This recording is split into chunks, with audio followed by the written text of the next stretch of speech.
এই চিন্টু, এই তোকে প্রথমেই বলে দিচ্ছি আমাকে বোতল থেকে একদম ফেলবি না। যা যা যা চিন্টু, আমাকে তো ফেললি, সাবানটাকেও তুই ফেলে দিলি, তোর দ্বারা তো কিছুই হবে না। তাড়াতাড়ি তোর মাকে ডাক। আরে মালকিন, তুমি এখানে দাঁড়িয়ে দাঁড়িয়ে জল খাচ্ছো, আর ওদিকে চিন্টু বিপদে পড়েছে। তাড়াতাড়ি চিন্টুর কাছে যাও। চলো। দেখো না মালিক, চিন্টু হাত ধুতে গিয়ে সাবানটা ফেলে দিল। ইস, মালকিন, আমি অনেক নোংরা হয়ে গেছি, তাড়াতাড়ি আমাকে পরিষ্কার করো।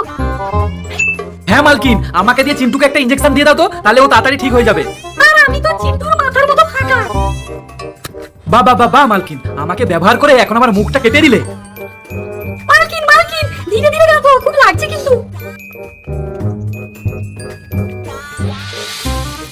না মালকিন, চিন্টুর ট্যাবলেট রেডি, এবার তাড়াতাড়ি চিন্টুকে দিয়ে আসো। এই চিন্টু, এই ট্যাবলেটটা রাতে শোবার আগে একবার খাবি, আর সকালে ঘুম থেকে ওঠার পর একটা করে খাবি, ঠিক আছে? এই চিন্টু, ভালো করে হাত ধুবি, যেন একটুকু তোর হাতে নোংরা না থাকে। যদি চালাকি করেছিস, তোর মা তোর পিছনে দাঁড়িয়ে আছে কিন্তু। বন্ধুরা, এই জিনিয়াস মালকিনের জন্য ছোট্ট একটা লাইক, ছোট্ট একটা সাবস্ক্রাইব করে দাও, আর তোমাদের গ্রামের নামটা অবশ্যই কমেন্ট করে বলো।